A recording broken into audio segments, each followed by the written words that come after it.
So this is what I'm talking about. This is the live version. So we're on TikTok as well. So say hi to TikTok. Hey, TikTok, what's happening? That sounded like a beverage. That was a Topo Chico.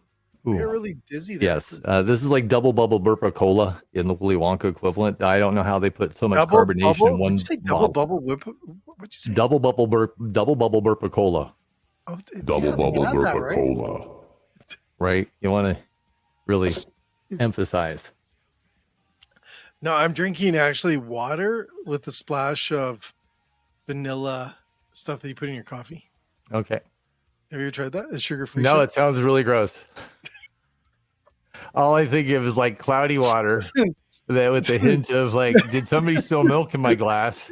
Is really the overall appeal of this horrible milk concoction, which you claim to be sipping. Your stock has fallen. Your stock just plummeted. I am sorry. You were on the NASDAQ like a minute ago, and just it's 1920 all over again. It's cloudy. Stop! You're not doing yourself any favors. Do not describe this beverage. It's not Sapsucker. Because if it was Sapsucker, it would we'd all be so much happier. I'm all out. We went through it all. Really? It was good. It's good shit. It was good shit. Sapsucker. Anyways, to everyone that's watching us, welcome to the Late Night Restaurant Show. Mr. Beck. Good evening. You sound like I like using Mr. Beck. It sounds like a teacher.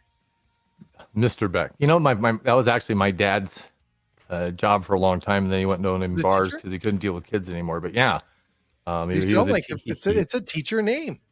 Yeah, he was a teacher. There's some coach too. Coach? No, but he was my mom's teacher. dude. Just saying.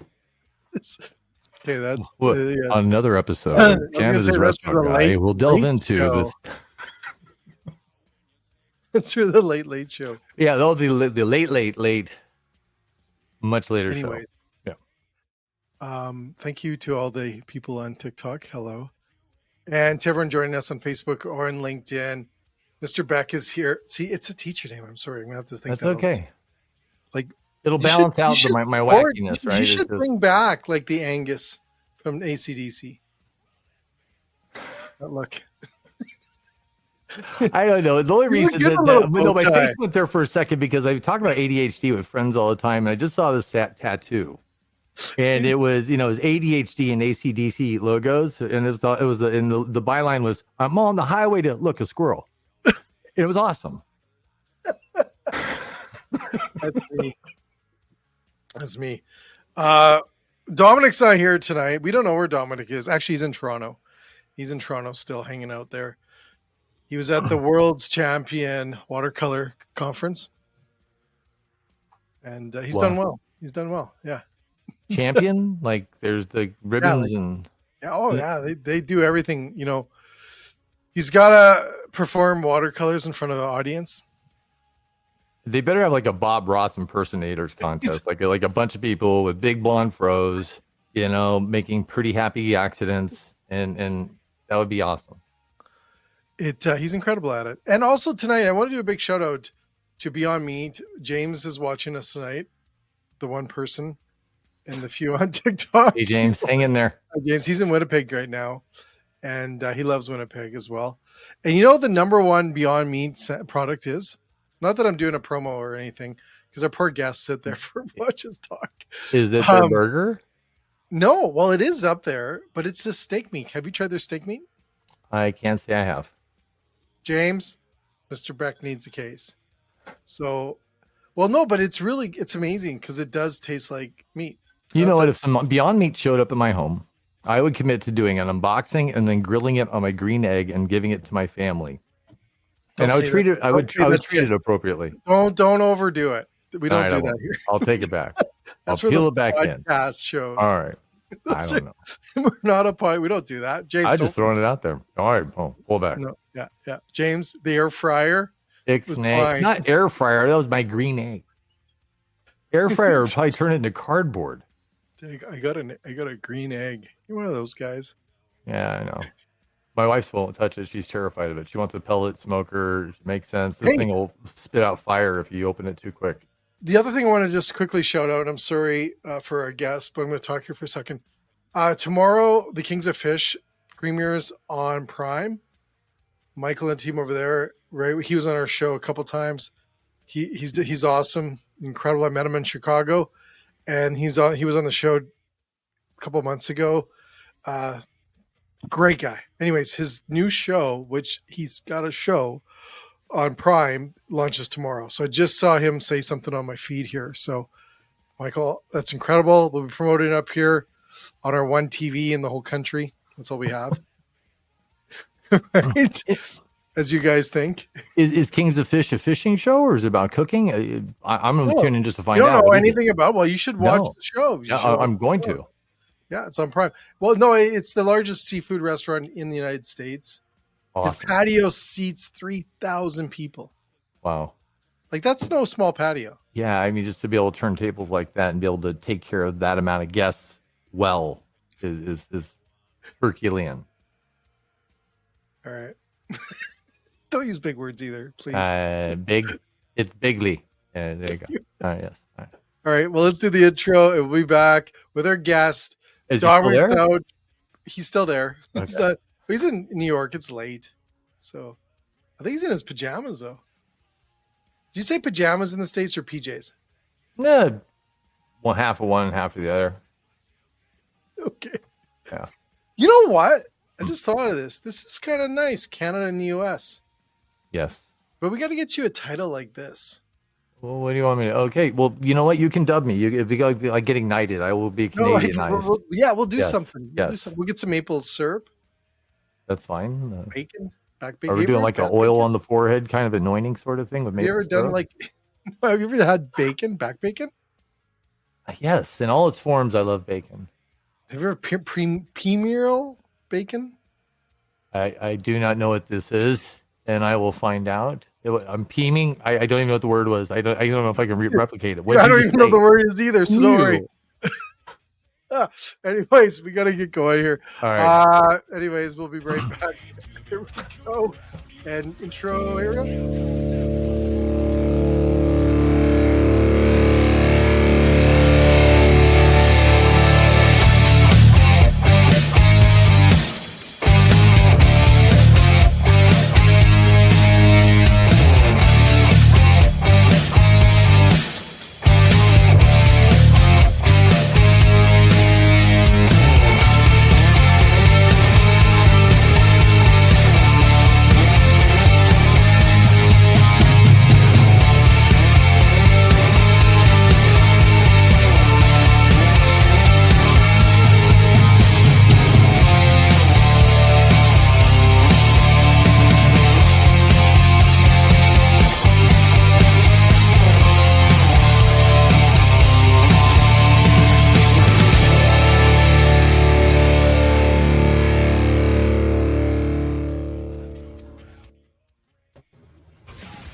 Welcome. Hello. Thanks for having me here. Like everyone's silent. Sorry, I was enjoying you guys go back and forth for so long. I didn't know you were talking to me now. You poor man. You poor man. Look, I learned about Beyond Meat. I googled green egg. Holy shit! Frantically searching Google female bacon. These are all, as a vegetarian. Let me tell you, I'm fascinated by all the things you talked about. So there you go. Well, Thank you for hanging in there. No, it's great. Yeah, thank you. So let's talk. We do this on all of our shows. Who you are, what you do, what's your product, what's your company. Tell us all the great stuff you do. That's how we handle it. Yeah, absolutely. So I'm that's great. I mean, it takes away that pre-work. I'm new to this whole yeah, wasn't this all in the email beforehand? I mean, no. I got nothing. Abhinav Kapur, co-founder, CEO of a company called Bikky. The way we like to frame it is, most restaurants are in the business of hospitality, but don't actually know who the guest is, right? My mother-in-law was a restaurant operator in New York City for 20 years, and the only way she ever knew who her guests were, what they cared about, what kept them coming back, was if she literally stood in the restaurant 12 hours a day, 6 days a week. It was to the point where she was literally writing down phone numbers off of delivery tablets just to call guests and say, I recognize your name. I feel like you're a loyal guest. Did you have a good experience? Would you come back? And so what we do at Bikky is we basically take all those digital systems that sit inside the restaurant, the point of sale system, online ordering, loyalty, reservations, Wi-Fi. Restaurants literally have thousands upon thousands of data points on their customers. And so what we do is we pull that all together, build a profile on everybody, and we say, here's Michael, here's how long he's been a customer, here's how often he comes, here's how much he spends, here's the things that he typically orders, here's how many emails he's opened, or if he's on your SMS list. We try to build that one source of truth so a restaurant can know everything about their guests across every channel and every location. So. Wow. Is that hand in hand with there's a loyalty marriage in there somewhere? Yeah. How is that happening? Yeah, great question. So, if you look back at, the history of, this is a very boring sentence, but the history of loyalty programs in the restaurant business, like unless you're, Starbucks, most brands, they only have 10 to 20% of their customers that ever raise their hand and opt into a loyalty program or order directly from a restaurant. And so 20%? restaurants, did you say 20? It's 10 to 20 typically. Because think about it, right? Like there's so many restaurants out there and there's so much finite real estate on people's phones that if you're a small, like when I say small, like if you're sub 500 locations, there's a good chance like not a lot of people are actually going to have your app on their phone. And so most restaurants only have 10 to 20% of people in their loyalty program, and that's the only data they really have on their guests. And if you look at that data, it's super skewed, right? It's either the people that really love you or it's the people that know they're getting promos and discounts, and so that's the reason they download the app. And so what we do is we actually pull in all of the non-loyalty data, all the credit card data in store, right? Which is super valuable now where 70% of the business is off-premise in a post-COVID world, and people are not necessarily ordering on digital channels, but they're ordering at the kiosk, they're ordering at the drive-thru, they're ordering delivery. And so we pull in all the credit card data, and then we pull in all the loyalty data, and we try to give folks visibility on up to 90% of their customers, right? The only things we really can't track are cash and some third-party delivery transactions because the third parties don't really make that data available. So what kind of data? I guess sorry to interrupt. No, you're good. You're good. Yeah, what kind of? Yeah, I mean, we get everything off the check. So we get like a credit card, we credit card details, the email address, the phone number if it's there, every menu item that's been ordered on that transaction, the total. And so like to give you an example of how people use that data, right? Like think about the things that all restaurants consistently do, but they don't really have answers to. Great example is launching new menu items. Every restaurant launches new menu items to keep customers consistently engaged with their brand. And yet, for the last 200 years that the restaurant industry has existed, the only way we've ever really measured success of a new menu item is it was 4% of sales. Right. You don't really know if that's good or bad. You don't know if that's bringing in new customers. You don't know if it's impacting the menu in any other way. And so by virtue of having the customer level data, we can actually say, hey, you launched chicken wings for the first time. It brought in this many new guests. X% of them came back after that first visit. When they came back, they ordered, they switched to Y menu item. Here's how their frequency changed. Here's how much more money they spent with you. Here's how many became longtime customers. So really, going a level deeper than the top line sales to really help restaurants understand, like, what is the impact of all these decisions that I make on the business through the one thing that matters most, which is my customers and their behavior. Right. Do you tie in also guest sentiment? Like there's survey and feedback and all that, or is that something that goes in through an API? Yeah, we pull it in through a third. Yeah, so it's a really good question because that's something that we are literally just started exploring this quarter. And it feels like a natural fit. It does. The thing that we have been mostly focused on is what are the most like foundational things that restaurants just don't have access to today, and stuff like that, like feedback or sentiment or loyalty programs are again like little pockets of data that restaurants are used to working with already. But when I was looking at my mother-in-law's tech stack, she had like 20 years of phone numbers in her POS, 10 years of online ordering data, 15 years of open table data. She just wasn't doing anything with it. And she wanted to, but she just wasn't doing anything with it. Yeah. So we were like, let's focus on, moving the big rocks and really trying to get like that, like I said, up to 90% coverage. Yeah. And then now that we're there, we're like, all right, how do we tie in some of the other the other tools that, restaurants are really familiar with. So That's awesome. Do the hard part first and then kind of work from there is how we've been thinking about it. So what's primarily the locations? Are we talking like multi-unit locations, 200 plus? Like what's the best fit? Yeah, 10 locations and up for us is the sweet spot. And, to give you a sense of the brands we work with Bojangles here in the U.S. around 900 units.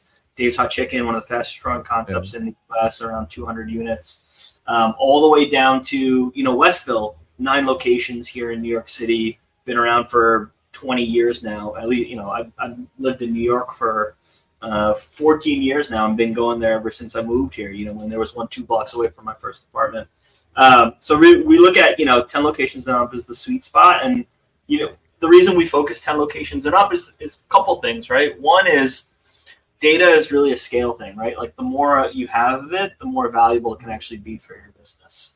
And so what we tell, we get a lot of interest from operators below 10 units. And the thing we say is like, look, like the best thing you can do. And I said this to my mother-in-law too, when, we were testing the product with her, I was like, the best thing you can do to keep guests coming back and to really know what's working is to day in and day out, just crush it when it comes to the food, the experience, and the operations. Really, when you're sub 10 units, that's the only thing that matters, is just creating exceptional experiences every time a guest walks in. And then when you get a little bit bigger and you're like, how do I start to optimize the business? How do I think about scaling the business? That's where we come in as a partner and help us do it. Yeah, well, that was going to be makes huge lifts. Sorry about that, Jay. No. Go ahead. Trust me. I'm not that smart. I mean, he's drinking water with vanilla syrup in it, so you're gonna be smarter than I am, so just go with it. Well, it was about smart. It's just that's so funny. Is it's funny. I worked at a company when I first started, and their claim to fame is they saved McDonald's a penny a pack on French fries, which amounted to millions and millions of dollars, right? Gosh. So and that's the beauty of these solutions at scale is if they can impact something. Yeah. Then it's systemic and cumulative, and so I love these kind of things. CDP is such a valuable concept. Yeah, I mean, I'll give you a really compelling example that I heard from a client of ours, where if you think about the menu, like again, the menu is sort of the most sacred thing that a restaurant has, and if you walk into a restaurant, executive meeting, marketing meeting, board meeting, everybody has their favorites, and even though something is 3% of sales, people say, but I love that. I order that every time. Other people love it too. We just got to find more people that love it. Or the franchisee would be like, we don't really sell that, or that's the one thing that I love on this menu. And it's a lot of opinions and it's a lot of emotion because food is very emotional. And we are all very attached to things that we think are special to us, whether it's a moment that it signifies, whether it's the recipe, whether it's something that sparks something nostalgic. And when you bring data into it, right, like it becomes sort of the truth teller within the organization where we can say, and I'll tie this back to the client story I was talking about, where they walked in and they said, here are 3 menu items that are all in the top 10 for sales. But when people order them, they come back at a much lower rate than someone who orders the other 7 of the 10 menu items that we sell. And so right there, you have something that is very clearly telling you that even though people buy this on their first visit, it doesn't bring them back. And the thing that really matters in the restaurant business is that repeat visits, is repeat frequency. To the point where we've seen where 80% of guests never come back after the first visit typically. And that's true of, a lot. Whoa, you said 80 don't come back? Yeah. On average, 80% of guests never come back after the first visit. And the 20% that do come back can drive anywhere from 50 to 90% of a brand. I'd be interested in what's happening in that 80%, right? What's the decision factor? What are the top 3 reasons they don't come back? Yeah, I mean, it's in this environment, a lot of times it's value and price. To be honest, more generally speaking, I always find it helpful just think about our own behavior, right? And there's so many restaurants out there that are the selection is huge now, right? Like your selection, it wasn't like that. Let's say 30 years ago. Correct. Right. Correct. It was limited. Yeah. Yeah. And so there's a lot of choices out there, a lot of things to try. And so I think the bar is much higher for us as consumers to really find something that we love that sticks and makes its way into our rotation. I think there's such a big part to service, though. Like, the funny thing is we're almost. I think the right restaurants get it. That great experiences come from great service, great. The welcome, to the seating, to the conversations, to making them people excited about their meal. Do you think some of that? I might not even touch your platform, but it feels like a little bit of that sparkle is kind of missing in some of the places that used to do it. Chick-fil-A does a great job here. The please and thank you culture, and that means something to people that hear it. Yeah, I think this is my philosophy in general about the restaurant industry. And if you look at retail, right? Like, restaurants are where retail was 10 years ago. And if you think about the retailers that tried to be all things to all people, Macy's, JCPenney, the typical department store, Sears, they're gone. The middle got totally hollowed out, and you ended up with two ends of the spectrum: convenience or experience. And the convenience ones are the ones that optimize for high volume, low margins, typically shipped through somebody else's platform. Or there's experience, where you're not going to have as many customers, but you'll have a brand, you'll have something that you're known for, and you'll have higher margins. What a fantastic parallel! That you couldn't have drawn a better. I think that's exactly what's going to happen. I think we're seeing that in this environment too, right? You look at Domino's, which is crushing it in this environment despite all the price increases. It's because they've always been anchored on convenience, and they've always been anchored on value. Yeah, right? And I think that's like, they picked their lane, they stuck with it, and that's what they're building the brand on. And the funny thing is, they're marrying convenience to extreme transparency. And so, because in the instant gratification culture, that you can see the moment it happens, right? There's almost this precognition version of Domino's that's out knowing what you're going to order, and it's already being produced. Yeah. And you see the whole journey. So there's not even a moment going, "Where's my food?" Right. Right. Yeah. And then on the other end, that's why you have like the reservation platforms like Resy in New York doing phenomenally well. It's because all the restaurants that are on Resy, at least in a city like New York, are more premium. They're higher margin. They anchor on the experience piece, right? And I think, again, I think that's where, if I like look at the next 5 years, if I had like one meta commentary on where I think things are going, it's this idea of just, you got to figure out what end of the spectrum you really want to play on, and you got to go hard at it. And so, like, to your earlier question about like, is it being lost? I think it is being lost, and I think just the industry is evolving, kind of just based on consumers have been over the last few years. Sorry, I interrupted you. No, I'm no rabbit holes. I'm used to that.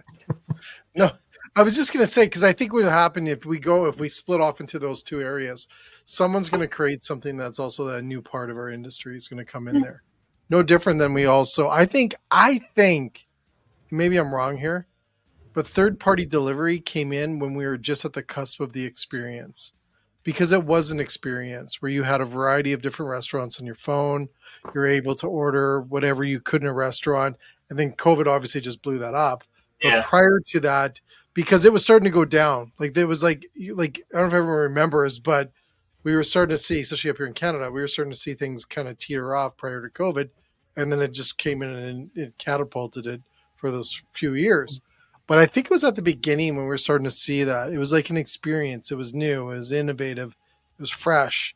It was cool to order off Skip the Dishes or DoorDash or Uber. And I think that nostalgia is, because I don't know if an experience also has an expiry date. Like if it is, where how long do we go until we have to reinvent the experience that we have within our businesses?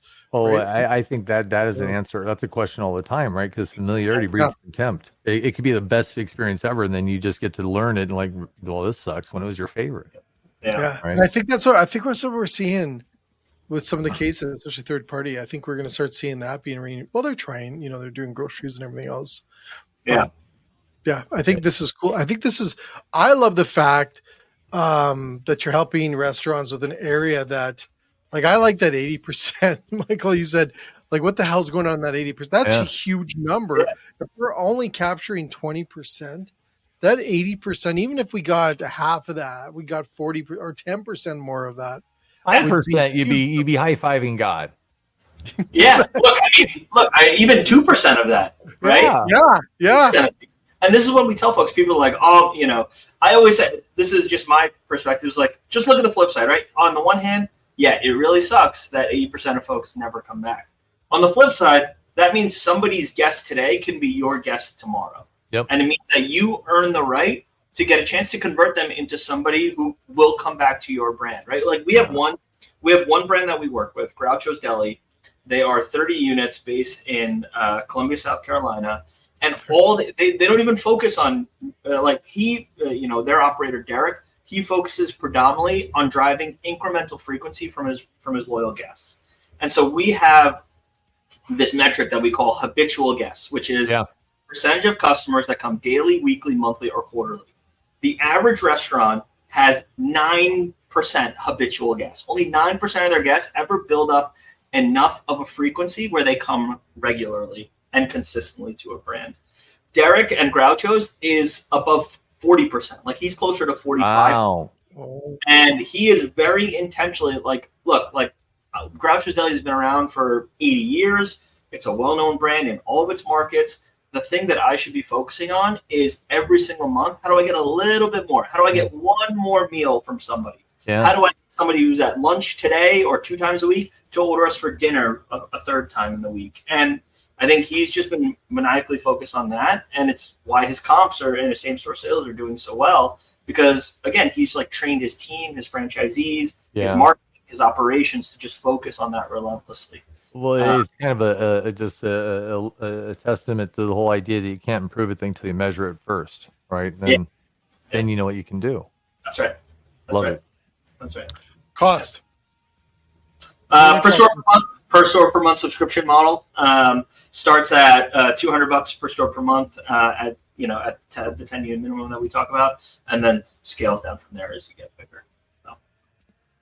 Okay, so 200 per location per month. Starting at 10 units, and then as you get to 25, 30 units. That's a flat fee. Per yeah. See, I like that. Dominic would say he likes that too. Yeah. We don't like that where it's like add this on and reporting fees, none of that. It's just I like that. Like you get 40% of the thing, and then they say you have to pay now. Oh Lord, I hate those. Yeah. The only thing we have in our product that's additional add-on is demographic. We do have a demographic, and the only reason we charge for that is because we get charged for that by the credit card company. Oh yeah. So that's it. We get that. Those guys are evil. So those guys are evil. Did you dream this up because of your mother-in-law? Did that inspire you? Like, where'd it come from? I'm in a room full of comic book statues, and I live for origin stories. And that's an origin story, man. I shit up too. No, well, by now it's out there enough, so I can't make anything. Yeah, it's out there. I was on the bed. Really bad. I was hanging a clock above the toilet. I fell and hit my head, and I invented time travel in this product. Right? That's right. Yeah, that's right. So my background, I worked in finance. I worked on Wall Street for 8.5 years, and really? So I did investment banking, equity research, and my mother-in-law is a restaurant operator, like I said, in New York City, and walked in. Her restaurant was around the corner from my office. Walked in one day to get lunch, and she was in the back of the restaurant. She was literally looking at a delivery tablet, and she had a pen in one hand, notebook in the other. And I was like, "What are you doing?" She's like, "Well, I recognize this person's name on the tablet, so I'm gonna write down their phone number." I was like, "Why?" She's like, "Well, they're clearly a loyal guest, but no connection with them. I'm just gonna call them and see if they had a good experience." I was like, "That's baller." Like, no one ever calls me after a delivery order. Yeah. And then later that weekend, we're at her house, and she's like, "Can you help me with something on the computer?" And she flipped it around. She's on OpenTable. And she's like, "I'm just trying to export all the email addresses I collected so I can email these people and see if they had a good experience." And I think that's what really started my obsession. Like my last job in finance was I was an equity analyst covering stocks. These are the stocks to buy. These are the stocks to not buy. And the companies I was covering were Shopify, HubSpot, Adobe, Salesforce. All these companies that talked about data is the new oil and the value of data and how it can help your business. And I was looking, super serendipitous. It's like, here I am sitting with her, and she has this data, and she's desperate to figure out how to use it. And at the same time, I'm in my ivory tower studying companies that are talking about the value of data. And all right, well, if restaurants are becoming more digital and delivery is going to grow, digital is going to grow, like let's figure out how to help restaurants use the data that they have, and that increasingly will come into the business. Love it. I absolutely love it. Well, it's funny because one of the things that drove me always nuts, and not to slam some of those companies out there that provide data on the overall, I'm going to walk myself into a grave. No, Is that this one here? it'll be right in, Dig and the this is how hole. it goes. Let's go. No, but like, so some of these companies that I'm not going to mention them, but they're big companies out there that provide us data and tons of you should mention them. Right? I'm sorry. I said you should mention them. No, because I know them and I need them in the future here. But they would send us stuff, and I would literally share it with a customer, and the data would be like, "Okay, that's great." It's no different than trend reports. That's great. Yeah. What do I do next? Yeah. Right? And it always drove me crazy for years because they would come in. Yeah. Most of the time, it was scary, like because I was an economist or something saying, "Hey, the world's ending," Yeah. and then everyone's sitting there going, "Like, I don't know what to do next. Like, what do I do?" Right? Yeah. It drove me crazy. So this is great that you're helping close that loop because it was always open. And trust me, operators are in such a pickle in a sense of understanding that information because they're not business people. I always say they didn't go to business school, and if they did, they would tell you not to run a restaurant at business school. Yeah, that's what's popping in my head. Like, how do you deliver that information? Is it both to the field and to the org at like the C-suite? Like, is it an operator component that helps them make decisions? Yeah, it's typically at like the corporate level. Yeah. Then sometimes we do have at the corporate level. Sometimes they say, "Look, I want my franchisees to have access." So let's take Derek, at Groucho's Deli as an example, where he is using it because he's like, "Look, I want to." Like, we have so much data on someone's guests that we can predict when someone is not going to come back. Like, we can say this person comes monthly. Yeah, like it's this person comes too much, broken knees. Right. I wouldn't go that far, but it's just like this person comes monthly. It's been 40 days. They're late. They walk in, it's like ding, ding, ding, ding. It's the guy. Wow. Yeah. So way. Are you know how powerful that is? Yeah. I mean, I think we have over 400 million customer records now at this point. Wow. Or just 400 million. Yeah, that's it. It's just a little bit of data. That's insane. Yeah. And so what Derek does is, he'll build a segment on somebody, and he's like, if somebody is late, send them this message.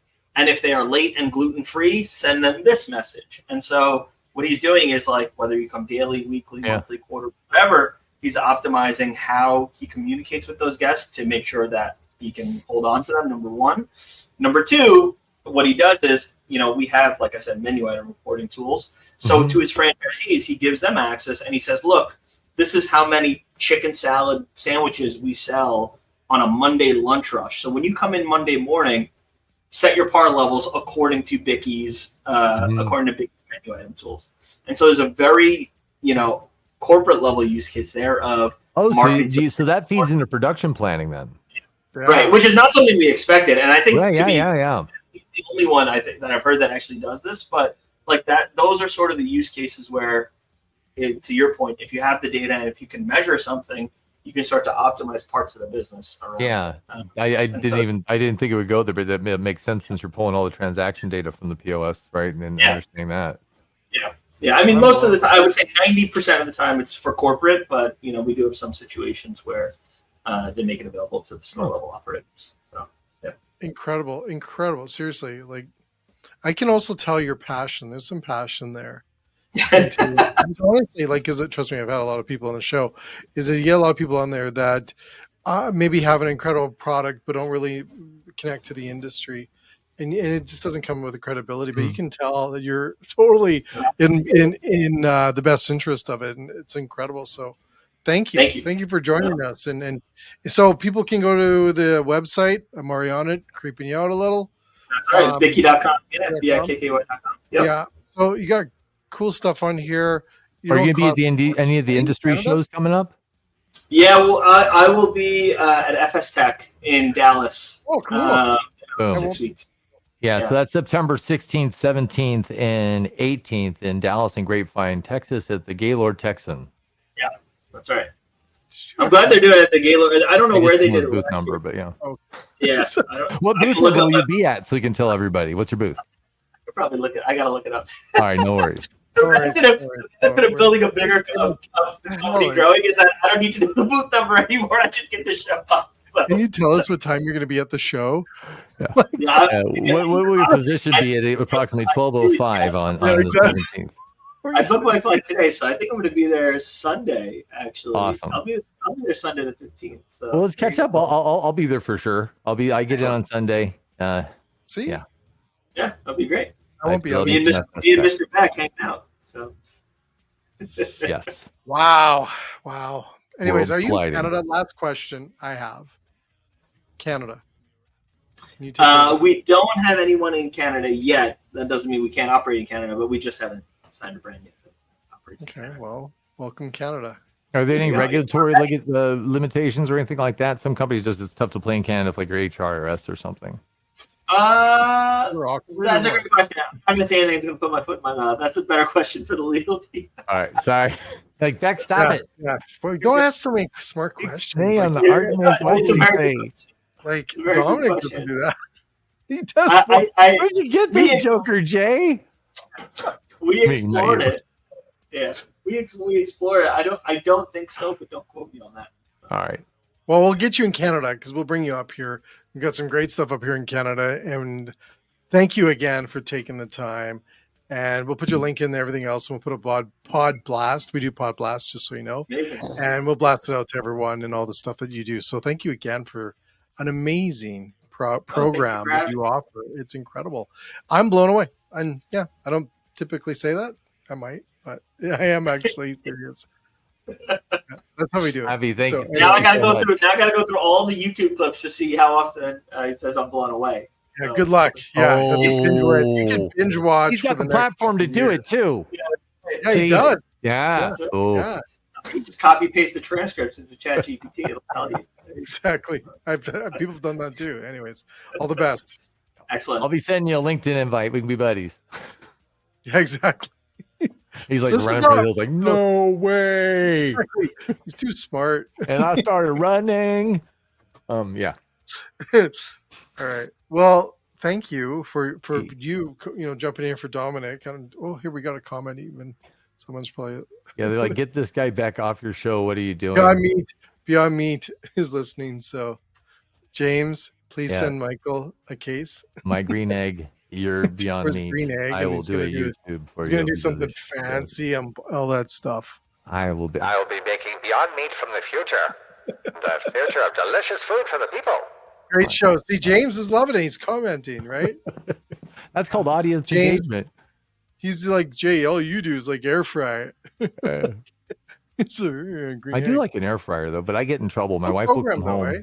Huh? Cool program. Very cool. Oh, what's that? Your show? I love it. No, not this Fantastic. show. I'm talking about the Bikky. Oh yes, yes. Hey, you got me late who's this night. I am girl? not sharp right now. It's 10:00. There was Yes. a girl in high school called Vicky. That's how I remembered it. It's Bikky. And- Vicky. okay. She owned a pizza place.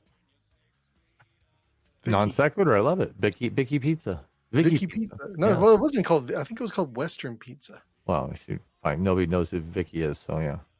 Poor Vicky. I don't know. Anyways, I think it's pretty cool. Vicky is pretty cool. I like the. Yeah. I like what they do. I'm still kind of baffled that only 20%. The thing that was kicking off my head was, so when you say 20%, that's 20% of the people that raise their hands, right? Of those, how many actually are doing redemptions and being motivated by those loyalty programs they're part of? Well, it goes back to me. You know how many times I've heard, oh, you got to have a loyalty program. But it's only 20% of impact. So I can see why a lot of people don't do it, or maybe do it, but don't do it fully. Because I'm guessing that 20% is people that are doing it properly. I think the 20% of the people just put their hands up. I don't think that's the 20% that are then going, I'm using my card. Because I can tell you, yeah. True. Those are just Right? people that opted in, I think. So I think We need to overall, get back on here asking more questions. yeah, exactly. Fucking left. Anyways, so he ran. He's like, I'm out, done. And Late. done. That or Done. he's sitting on YouTube right now going, He's writing a cease and desist as loyal send. Do not air this episode under any circumstances. calling his mother-in-law. Yeah. So, anyways, yeah, he's super smart, like Wall Street. I was gonna say, but why I say loyalty programs, because I think if people use companies like Bikky or other companies out there within the loyalty space, because there's a lot out there that help people with loyalty programs. I think there's opportunity to. Hopefully, this kind of stuff simplifies it. In a sense, it does. It kind of helps you read it, but I think it's a way to get better at it. So if we look at 2025 and we give like a list of things you could do better, maybe loyalty programs hits that list, because I talk to thousands of restaurants and those opportunities where we can go forward with. This might be one of them. Well, to me, like there's the golden linchpin here is I'm thinking of our friend Shireen, who has that right Acura guest survey feedback tool that just reads it all and could talk to that thing and tell it even more. Like if those two made friends, oh my lord, oh my lord, it would be like literally like the Highlander, like the quick thing would happen. Like, we brought up Highlander, seriously. I'm old. I know. Yes. We gotta talk about.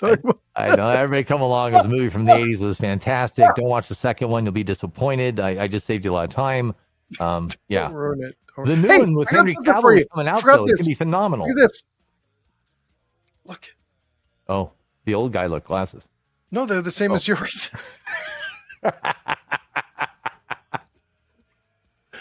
Yeah. The more I get, the more I look like De Niro in another movie with thicker glasses. What the hell? Yeah. A little shiny. I just can't see the screen without mine. Yeah. I'll sit there like Hans Moleman and squint. I was like, hey, I can wear those too. Anyways, thanks again for joining. You know what, Dominic, you missed a doozy, as Dominic always says. You're batting 100, Jay. I think it's 1,000 or 100. I don't know. We don't do baseball up here very well. So, it's hockey. We can talk hockey. I play Quidditch. That's it, man. Okay. All right. So, thanks again for joining us. Just so you know, tomorrow night, we have another guest on. And, actually this week is really crazy because we have a huge lineup. We have 6 shows this week. Next week, tomorrow we have, another. Oh, we have a pretty cool one tomorrow. It's the Coho Commissary from a gentleman that owns, they own a high-end bakery place, like I'm beating the hell out of it. Sorry. It's like a high-end bakery, right? Okay. Anything with like a something ho in it, like Soho or Coho, it sounds like it's going to be very high-end. This is Coho. Coho's not high-end? I don't know. It sounds high-end. Canada we do. We call it high-end. So we got Coho tomorrow. We've got a ton of shows. Oh, and Angelo from Whisk blowing up. We got Whisk on Wednesday. Whisk, those guys are awesome. Is Angelo going to be on the show? Yeah. Man, that guy in his handlebar mustache can podcast on my show anytime. He is awesome. He's pretty cool, dude. So we have him on, and then we have Caroline. That one's getting a little emotional, that one. And then we have Rebecca from NRA, from National Restaurant Association's on for Surf Success. And then we wrap off the Friday week with Nathan from Find Your Audience. So interesting. Cool. That's what we do here on the late night restaurant show. But the other thing that it's not a podcast, by the way. No, it's not a pod. It's so much more metal. Since it's more metal. I'm hearing James Hetfield just going off in the background right now, so I'm just hearing metal. Like, well, we have a little Nickelback. Oh, okay. All right. Nickelback. I would admit that out loud. I would let people ride with me. We like Nickelback in Canada. Yeah. What's the other million other people? Not our import.